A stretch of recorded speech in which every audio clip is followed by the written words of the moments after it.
frantic parent brings their child into the emergency department to find out that the child swallowed a dime. Not inhaled, not aspirated, swallowed a dime. What do we tell the parents? Go home and pass in a few days. Yes. At least you know your money's safe.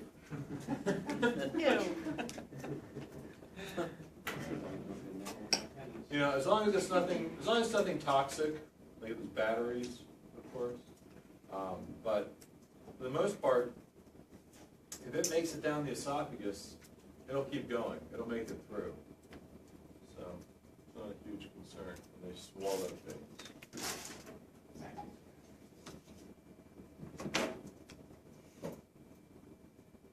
Accessory organs of digestion include the teeth, salivary glands, liver, gallbladder, pancreas. Why do we call them accessory?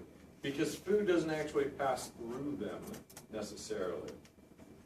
They go around, or the organ somehow releases an enzyme that helps in the digestive process, but it doesn't actually go through it. Don't say, well, it goes through your teeth. No, it actually goes around your teeth. Your teeth are just used to break down larger food particles into smaller food particles.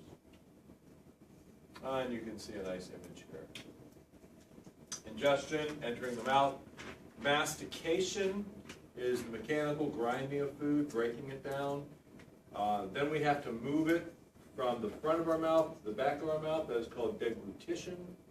Deglutition involves using the tongue to move it back. Digestion, chemical breakdown, and absorption. Absorption is coming. Breakdown. Secretion. This is where we're going to have some sort of enzymes to make these small particles that we've broken down from bigger particles. We're going to have to break them down into smaller particles. And those smaller particles are then going to be absorbed, so we're going to have some kind of enzyme.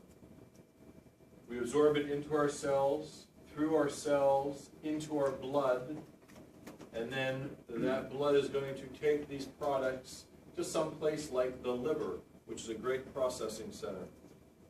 We're going to now decide what to do with it. Excretion, defecation, this is getting rid of what's left over, the waste products. Again, the best way to think of the waste products is not a waste product that is created out of metabolism. It is a waste product that the body just could not use. If it could not use it, it just continues to pass it through.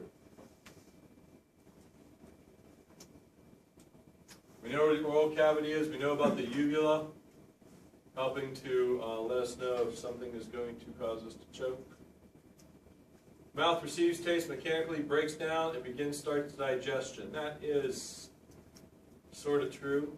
The saliva contains an enzyme called amylase. Amylase breaks down carbohydrates. But it doesn't get activated until it actually hits the stomach. So it starts mixing with whatever you're eating, but the amylase doesn't get activated until later. Yeah, we know the tongue.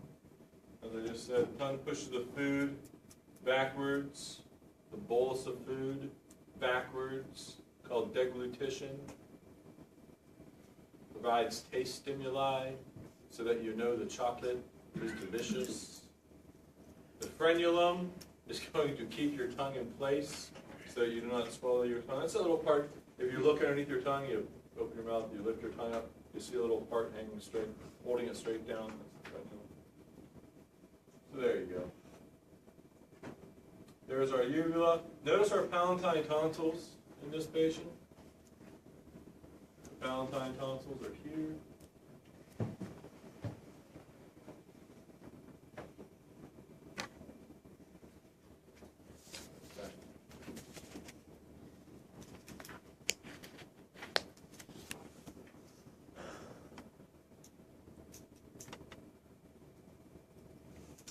Area under the tongue has a lot of blood vessels, which is great for absorption of material. And of course, this is where we do something like nitroglycerin. You know that. Isn't that also a reason why you have patients chew aspirin instead of just swallowing? Chewing, because it more quickly absorbs. You know, that baby aspirin. That's the idea, but it's not necessarily accurate. Because of the charge of aspirin and the charge across the membrane in the stomach, it actually absorbs across the stomach pretty quickly. So that's where most of the absorption takes place still.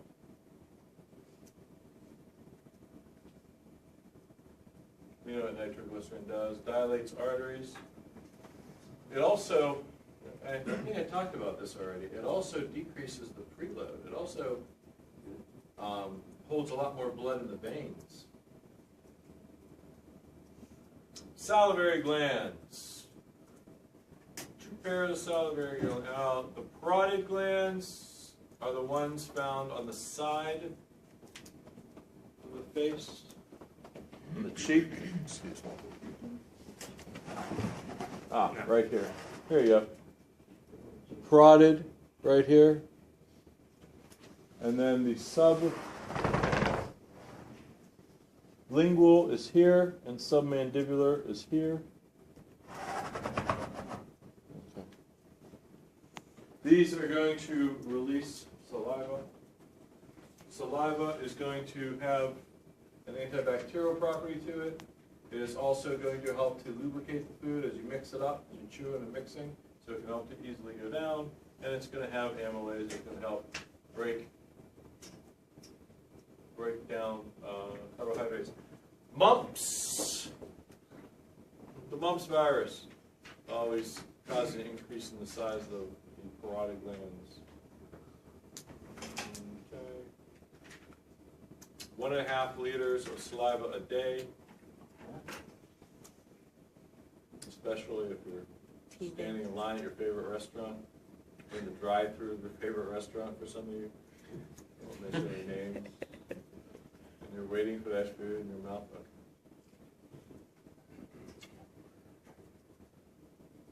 Here it is. Amylase breaking down the carbs, the sugars. And you can see the part now. You can see the parts right there. Teeth. Good. The deciduous teeth are your first teeth, your baby teeth. They will be gone, hopefully,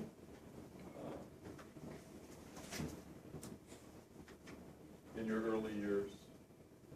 That's when they start falling out. Wisdom teeth come in, the last ones to come in. You've probably heard people talk about their impacted wisdom teeth, meaning they couldn't erupt. It can be painful. Incisors are in the front. Canine are for holding and tearing. Those are, you know what those ones look like. Also known as the eye teeth, they're cuspids. Bicuspids or premolars are transitional, and molars have flattened tops, good for grinding. So we have these different shaped teeth because we chew on different types of material. You know, when paleontologists look at animal remains, fossil remains, they can determine the diet of the creature based on what type of teeth they had. If they had sharp teeth, if they had incisors like we do, if they have the canines, indicating they might be a predator. So if people were to look at our fossilized remains 100 million years later, and they're trying to determine what it is that we ate, other than cupcakes and cinnamon rolls and lots of apple pie, they would assume that we were omnivores, that we ate a bunch of everything.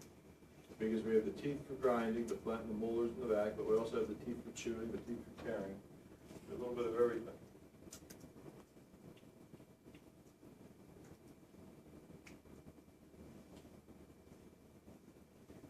I have a random question. Just a moment. Okay. Crown, neck, root of the tooth. The outer part, the solid part, is the enamel. When that is lost forever. We can see the blood vessels coming up in here to a living part of the tooth.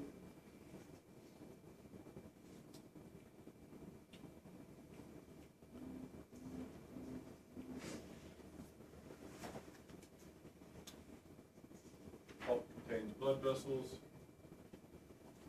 Bony socket, where the tooth is held.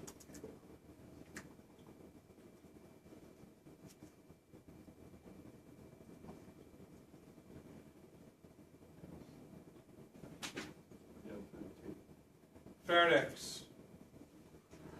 This is what people call the throat. We talked about this, oro, naso, laryngo, right? Epiglottis is that lid-like structure that flips over to make sure that food goes down the right tube. It goes down the food tube and not down the air tube. Esophagus, about 10 inches long, connected to the stomach. It is a flattened tube. It is mostly under involuntary control. Only the first 1/3 of our esophagus is under voluntary control, where you think about swallowing something, and that initiates it. And then the rest of the weight is under involuntary control to the stomach.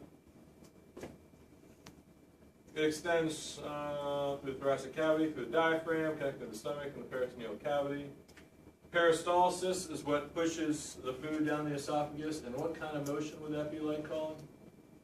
What? Peristalsis. What kind of motion would that? There you go. Wait, do it again. You did it totally backwards. No, that's like a flute. There you go. That's It's all in one direction. No, you're doing it. Okay. Listen, I'm No, trying you're to. doing it backwards. You can't keep.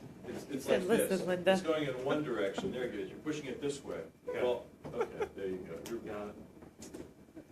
We can't all be winners. You right, Colin? I try. Especially on that. That was good. Especially on that Yeah. question. That's mean.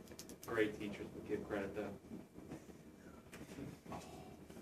I do that poorly as well. That's all I can say. Well, I did pick up an employment card that when I was there. They're hiring, as you can see right here. With the sea Assistant salt, managers? Fry guy. they need somebody to explain why sea salt is better on their fries. Yes. Passengers coming in, we love your fries with the sea salt, it's so healthy. It's so horrible. Stupid. They screwed their fries up. Yeah, they did. I appreciate your confidence that I could actually get a job at Wendy's. No, I was talking about me. Oh. I was talking about me. I'm switching professions. I thought you picked that up from me. Yeah, it's right down the street.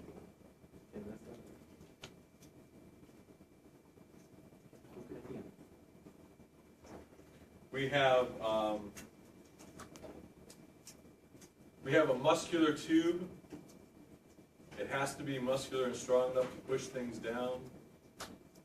It is lined with mucosa to help trap particles.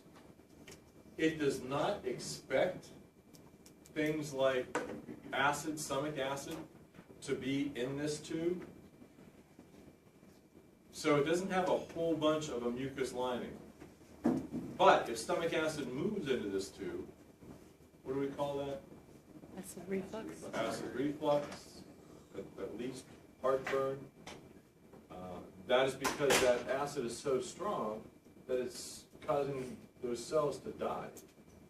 And that is going to let you know that you got a problem. Let me back up for a second. Esophagus is about 10 inches long. We got that. Okay.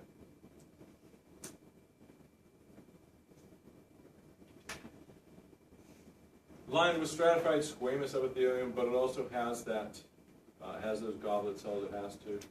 Outer layers adventitia, there's some muscle, it's a muscular tube. It has to be a very flexible tube, and it's going to impede into the tube in front of it. And which tube is in front of it? The trachea, remember? That's why the trachea has a C-shaped cartilage. After the food, no, after the esophagus takes over control with this muscular force pushing the food down, after it takes over control, it's got to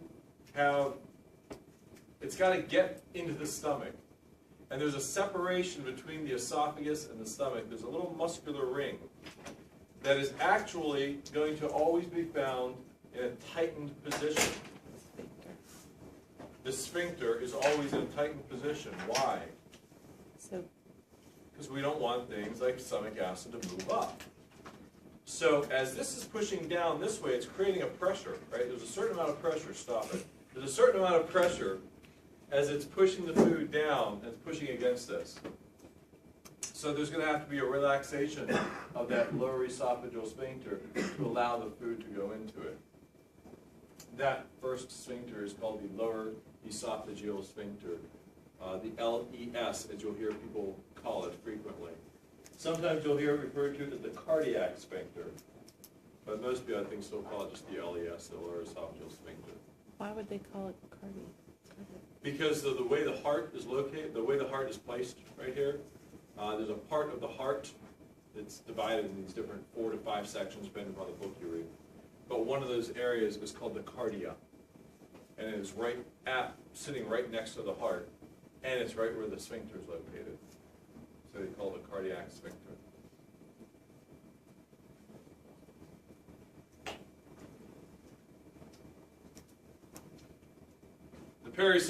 The pharyngoesophageal sphincter is not as strong. But this is the one that when you initiate, that's the one that you are actually opening. The lower esophageal, oh there it is, cardiac sphincter. This is the one that's holding tightly. This is under involuntary control. You have no control over this.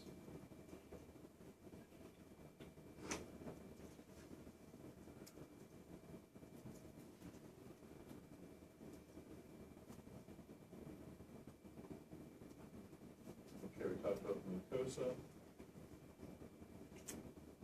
Submucosa, this is where we find the lymphoid tissue, the Peyer's patches, and that kind of makes sense.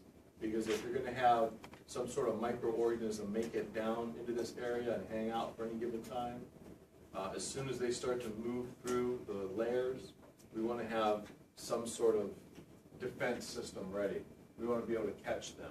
That's kind of how you can think of Peyer's patches.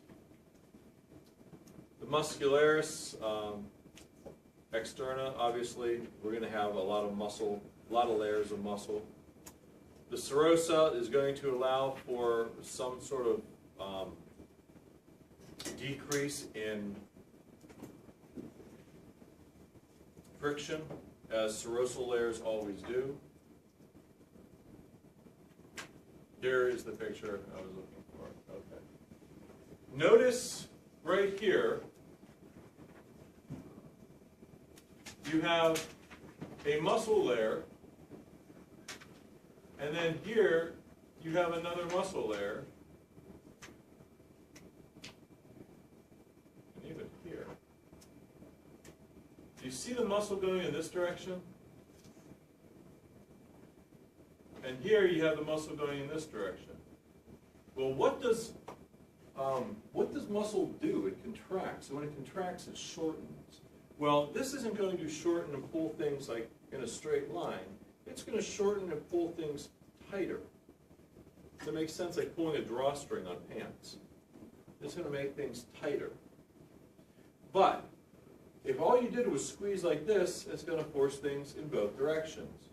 This is why we have muscle going longitudinally and a circular muscle as well, to make sure we have that peristaltic action.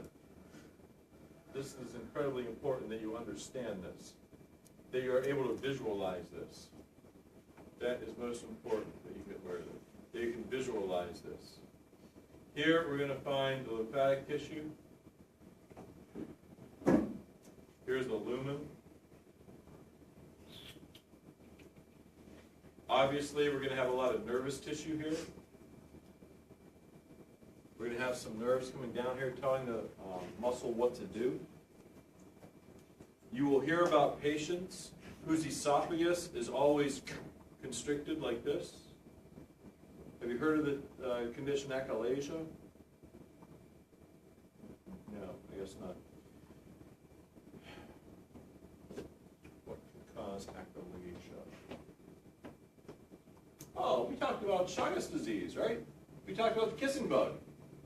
Yes? I know we did. I think we did. Trypanosoma cruzi.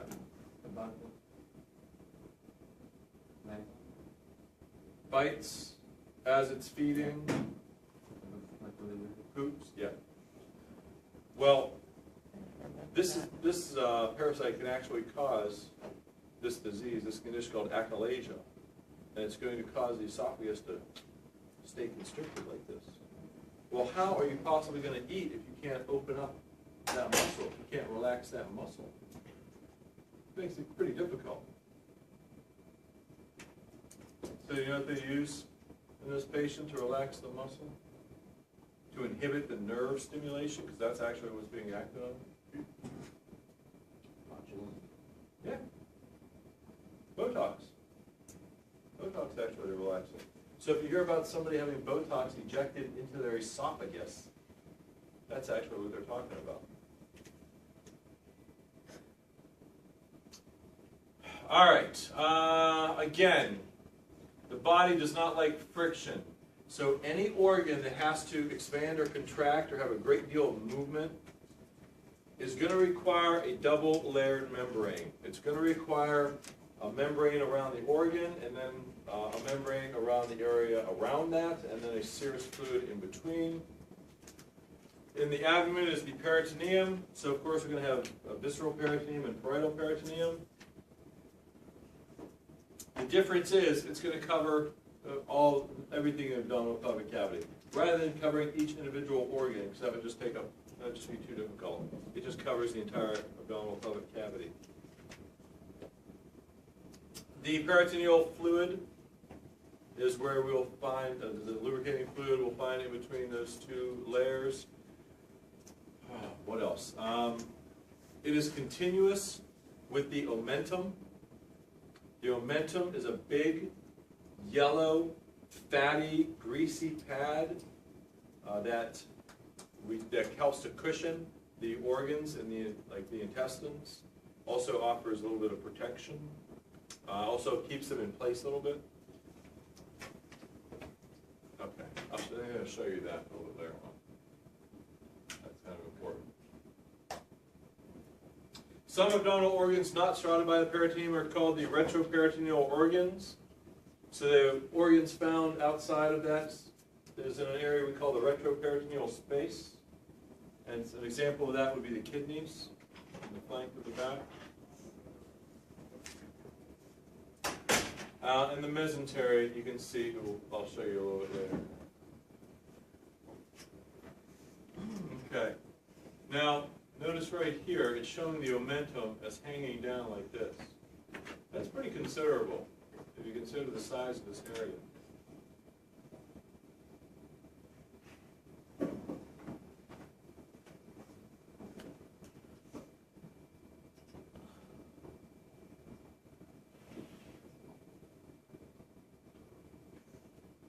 Stomach is located in the left side of the abdominal cavity under the diaphragm, mostly covered by the liver.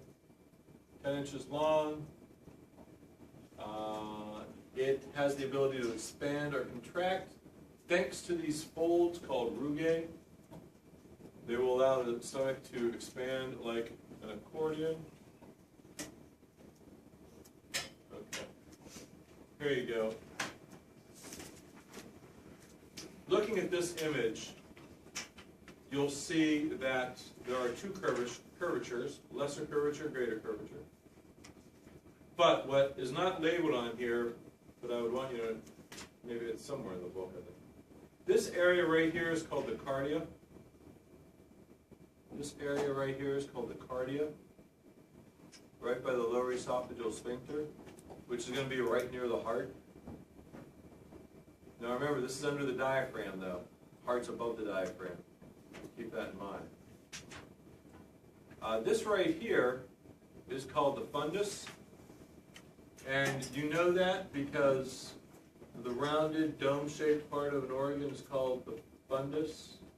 So we'll see this with like the urinary bladder. We'll see this with like the uterus. So the fundus, the fundus is this part here. This is called the body of the stomach. Then there is this area here called the pylorus, and it includes this section called the antrum. Now, again, depends on the book you read. They might include the antrum as a separate section altogether. and some say that antrum is part of the pylorus. And here we have the pyloric sphincter, which is the muscular ring that is going to keep things in the stomach. The lower esophageal sphincter is going to keep things from leaving the stomach too soon, and the pyloric sphincter is going to keep things from leaving the stomach this way too soon. We're going to see an hour to 2 hours worth of action inside of the stomach. The chyme in here is going to get swished around like a washing machine for 1 to 2 hours before it moves through this next part.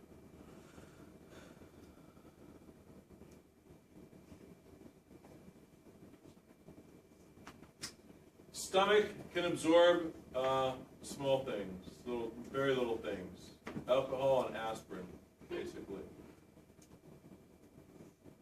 Okay, you can see the rugae, the folds, pyloric sphincter, cardiac or lower esophageal sphincter. Has anybody ever heard of somebody calling it the cardiac sphincter?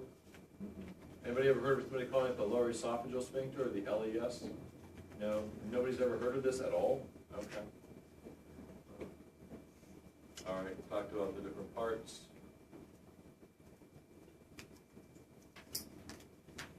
Again, we can see a lot of different muscle in a lot of different orientations in the stomach because we want to really move things around.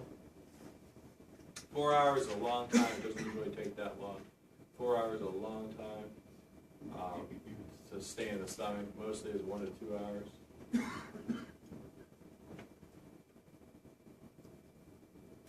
Proteins take more time to pass through. Fats take the longest, usually between 4 to 6 hours. That's close, 4 hours, yeah, definitely.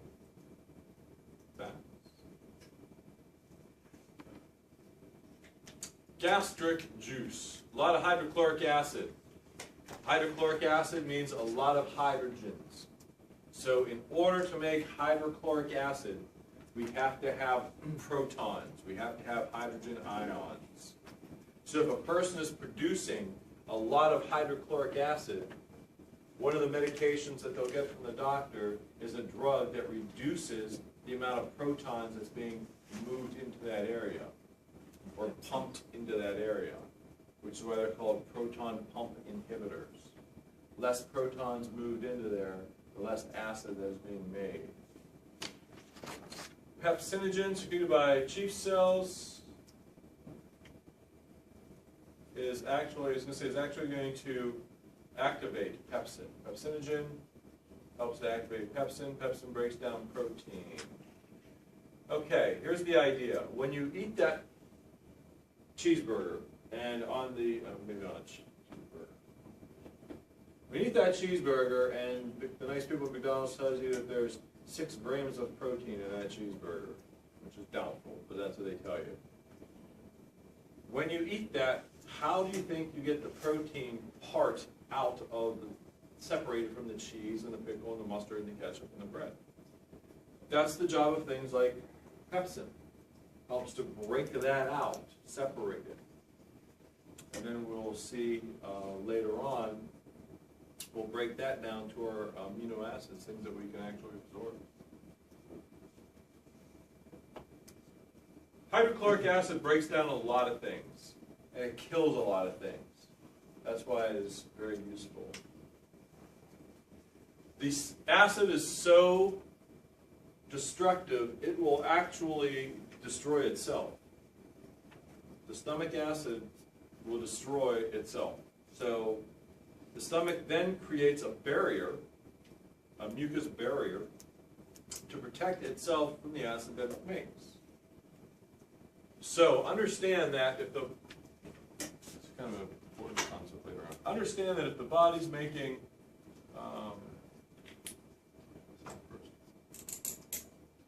this much acid and this much protection from acid, if we change one of these,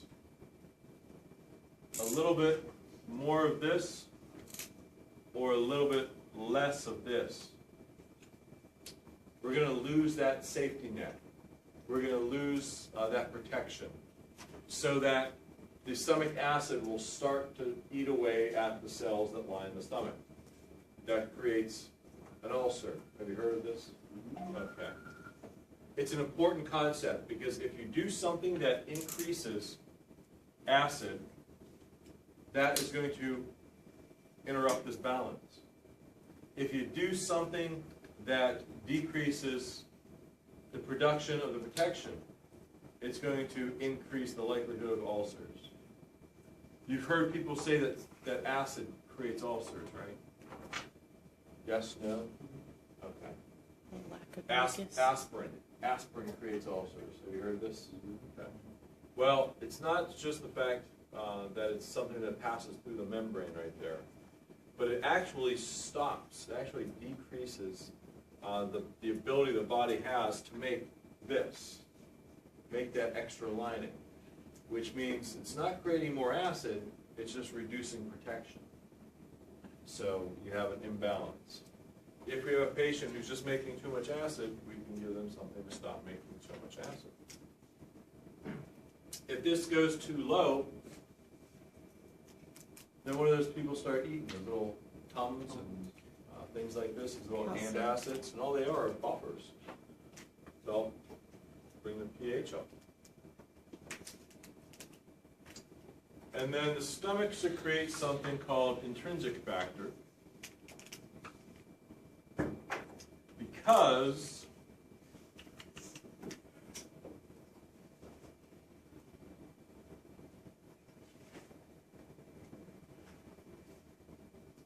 vitamin B12 does not get absorbed very well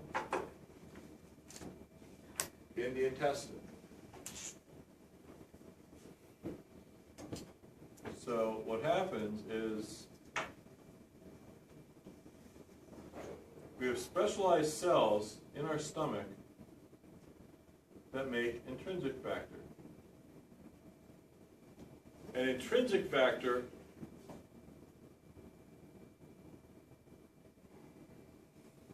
binds with the vitamin B12, and now this whole thing can easily be absorbed into our cells.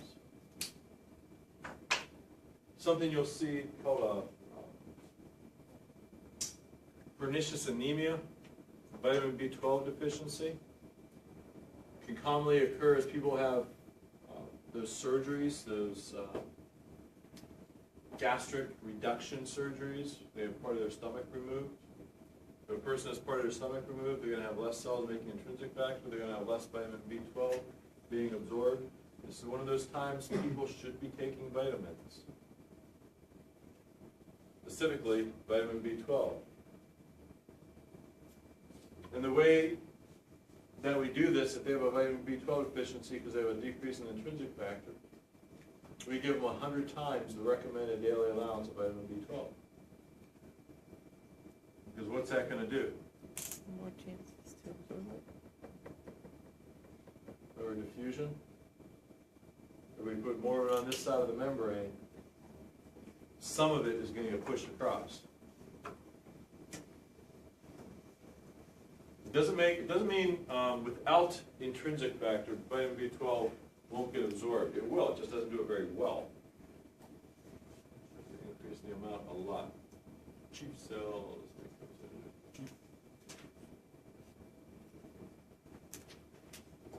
Gastrin. Gastrin helps to regulate things like hydrochloric acid and carcinogen. Stomach's activity is controlled by the parasympathetic nervous system, which I guess is also controlled, therefore, by the brain, particularly the vagus nerve. Stimulates increases motility.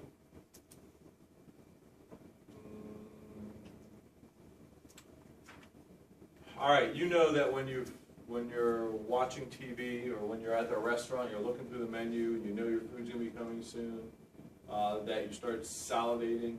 And I'm certainly sure you've heard of Pavlov and his dogs. Does the name ring a bell? Yeah, it does. Sorry. I'm sorry. Talking about digestion. So, the sight, sound, smell of food causing a release of saliva. starts to get things going. Now, and actually, pre-gastric phase, we'll call it, pre-gastric. This is where you're chewing the food, and your stomach is anticipating something coming down. So it's going to change the amount of gastric acid that is produced. Gastric phase is when it enters the stomach, tells the stomach that we need more or less, and then it leaves the stomach and goes into the intestines, where we have hormones like cholecystokinin. Have you heard of this? CCK, cholecystokinin, is going to call for the release of enzymes from the intestines, from the pancreas. This is why if you chew gum, you spend a lot of time chewing gum, you could actually end up increasing the amount of stomach acid that you have. Because if you're sitting there chewing gum, your stomach is expecting something to come down. It's expecting there to be something. Now, it's not nearly as much as if you stretch your stomach walls, but still. All right. Oh, look, the medulla oblongata. Part of the central nervous system, so clearly it controls eating. It sounds like a shot. It sounds like taking a shot. That is pronounced chyme.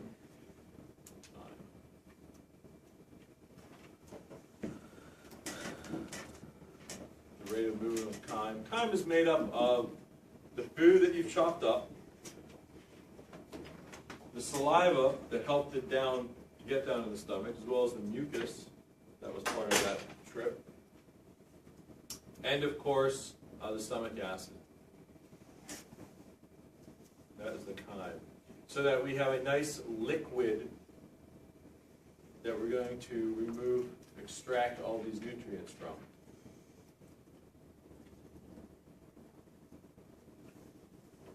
Okay, peptic ulcers or open, sorry.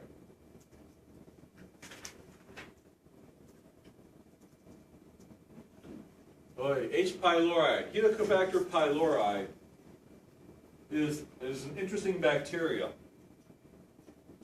because for years and years everybody assumed that ulcers are created by things like spicy foods and stress.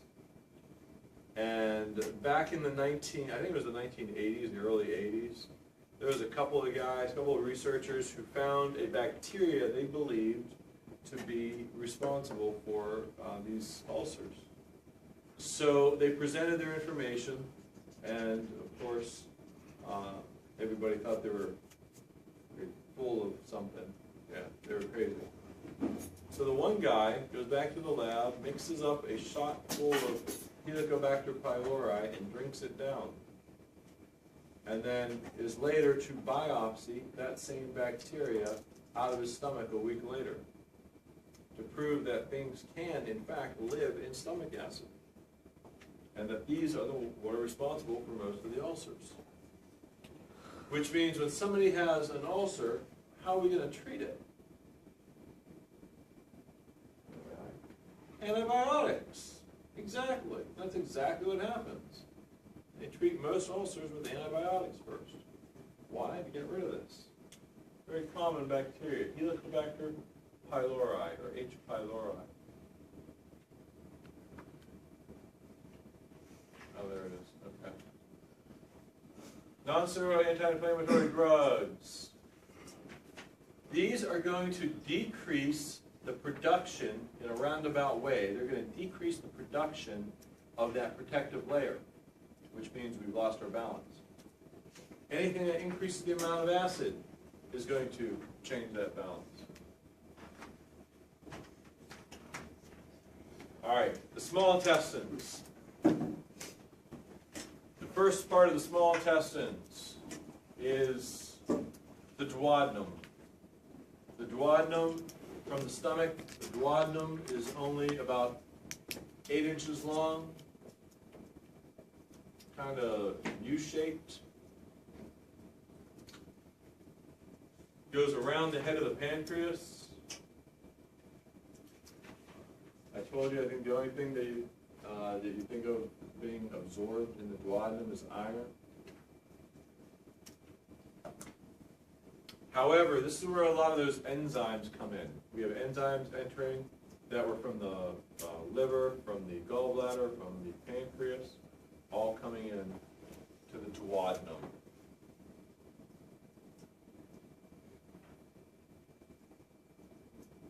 And you can see it here. This is the duodenum, the first part of the small intestines. The next part of the small intestines is the jejunum. And this segment is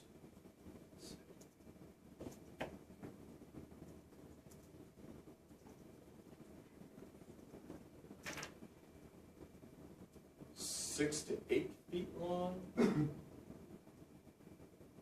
because the longest segment is the ileum, I-L-E-U-M, which is about 12 feet long. So overall, in the small intestines, we could easily be seeing 21 to 22 feet. Now, of course, I'm talking about an adult, and people are going to have variations, but on average, 20 to 21 feet. How long is it? Not, I'm sorry? How long did you say the ileum is? About 6 to 8. Oh, I'm sorry, the ileum is about 12. Yeah. Sorry. The book says 6 to 7. I know. I'm telling you. Because Not the book. the small intestine is the longest section of the alimentary canal with an average length of 6 to 20 feet. So if the longest part, if the ileum is the longest part, which is, what did you say? The book says? 6 to 7. 6 to 7. If that's the longest part, 6 to 7 feet, then how are the next parts going to possibly add up to 20 feet?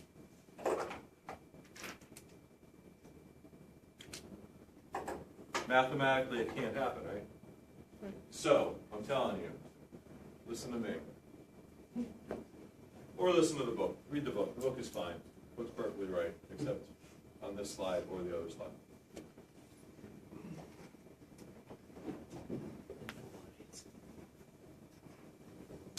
Now,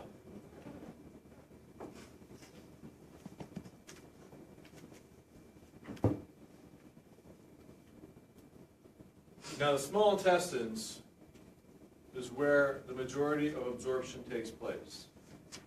The duodenum, the first part, this is mostly for collection of the enzymes. So we see in the jejunum a lot more of these enzymes actually doing their actions. So it's going to be in the longest part, the ileum, where we're going to see most of the absorption take place. And in fact, the cells in the ileum are going to be lined with these little finger-like projections called villi. They might appear similar to cilia, but they are not. They do not move. They are simply there to increase surface area so that the most can be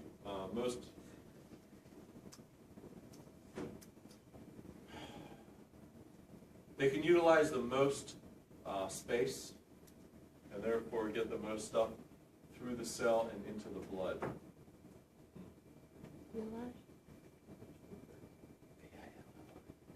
What page?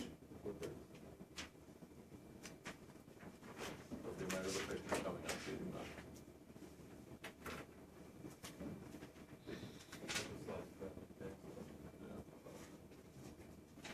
All these things absorbed into the small intestine, not surprisingly.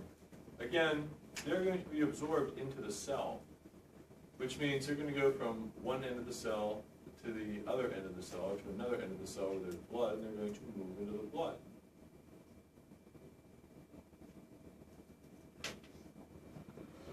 Anything left over gets removed.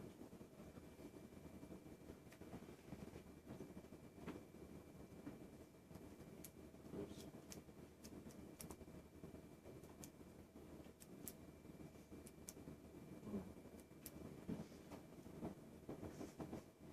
talked about the pyloric valve. I think you're understanding the muscular actions finally. Pancreas and gallbladder add secretions. That is putting it mildly. The gallbladder. What is the First of all, where's the gallbladder located?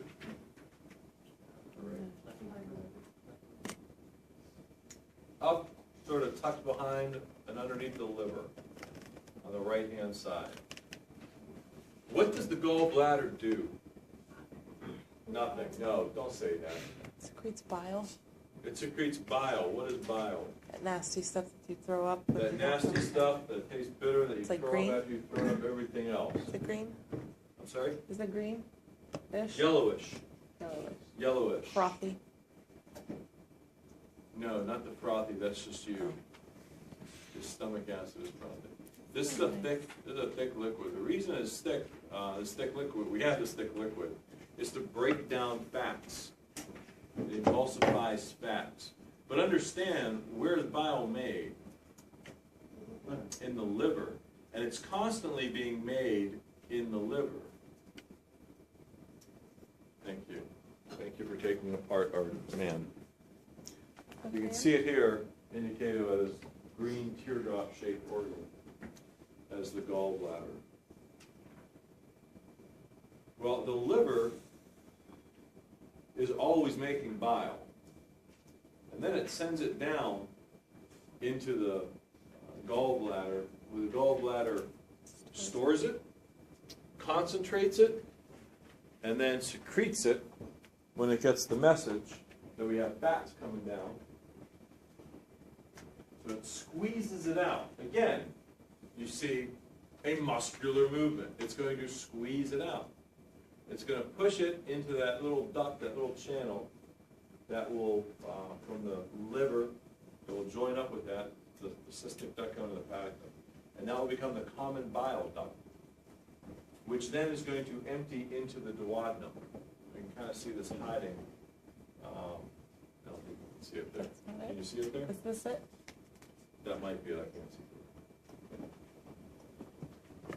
Well, that didn't help. Here? No. No. It comes in here and empties into here. Anyway. That's what a gallbladder does. The gallbladder is there to collect bile, store bile, concentrate bile, and then squeeze bile out when it gets a signal. And the bile emulsifies fats, breaks down fats. Good term to know, emulsifies, emulsification.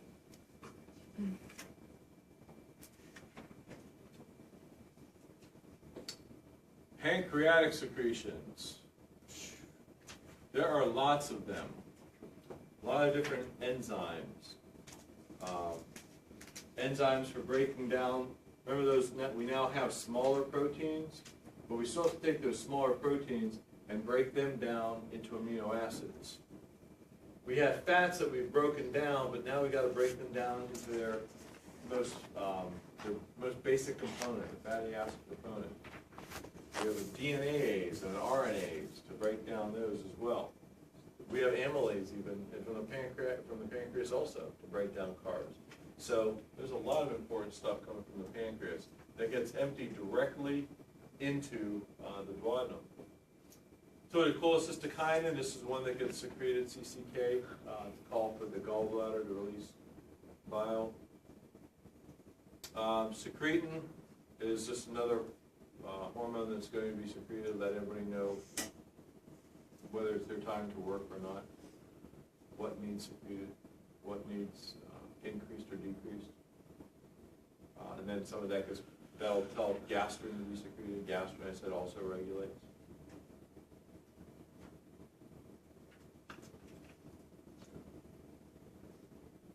Gastrin, cholecystokinin.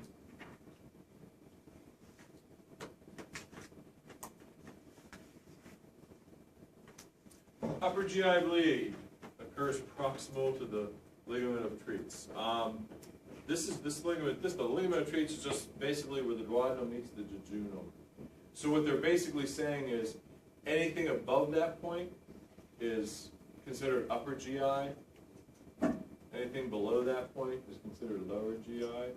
Although there's, people often will just say, well, anything from the stomach up is upper, anything from the small intestines down is lower. We don't know where they meet, right? Where the adrenal and the blood meet, exactly where that point is, we don't know where. Grossly, no, but you can, when you start dissecting, you can find the ligament of treats. And that is the landmark that's considered the separation. Is there a point in the stomach that separates from different segments and we don't know where it's at? I thought there was a place. Like, No, I can't look at this over here and say, well, look, it's right here, this is where this becomes that. maybe that's The jejunum and ileum? yeah. No. No, jejunum and ileum, this is divided into jejunum. So But the jejunum ileum, it's, you don't know. it's just gonna be a matter of Assumption. absorption, actually, I see. where we see the increase in the microvilli. So there is a area that we can define, but you just can't look at it and say, here's where it starts, here's where it ends. You actually have to get into blood. You have to get into blood vessels, determining where they're gonna, where they're coming from. That's how you determine the start and the end. But there's not like a big landmark. There should be. What is a reason for upper GI bleeds? What would be examples of upper GI bleeds? Ulcers. Do they give you examples in there? Statin. Yeah, Good well, of ulcers. course, yeah, trauma. Any sort of ulcer, yes. Esophageal varices, yes. You swallowed fire. I'm sorry? Said if you swallowed fire. If I swallowed fire, no. However, if somebody has an ulcer that is allowing blood to collect in the stomach, that blood is going to get partially digested, right? And then when that comes up, what's it going to look like? Black tar. What do we call that? Coffee ground emesis. Right? This is the result of partially digested blood. Now, that's going to be very different than the esophageal varices when these tear. Do you know what esophageal varices are? Okay. Do you know what a hemorrhoid is? Yes. What's a hemorrhoid? It's a dilated vein because of some sort of flow or some sort of resistance to flow. It is a dilated vein. It's a vein that becomes, well, dilated, bigger in this one area. Often, well, we know where hemorrhoids are found. But there are other places in the body where we can have a vein that's distended. And one of those places is sometimes in the esophageal veins. And that's dangerous. The patient that we often see with esophageal veins is what type of patient? Anybody know? Alcoholics. Chronic alcoholics. You just point to yourself. You know, you're like, yeah, this guy. Sorry. Yeah, chronic alcoholics.